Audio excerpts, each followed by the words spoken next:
ஆத்தாவே இந்த ஊருக்கு வந்ததுக்கு அப்புறம் கோயில் போட்டி இருக்கலாமா?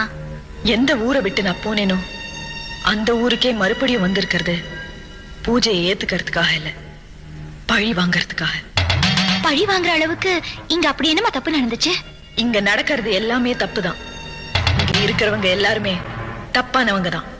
ஆத்தா, என் புருஷன் வீட்டுல என்ன கொடுமைப்படுத்துறது உண்மைதான்.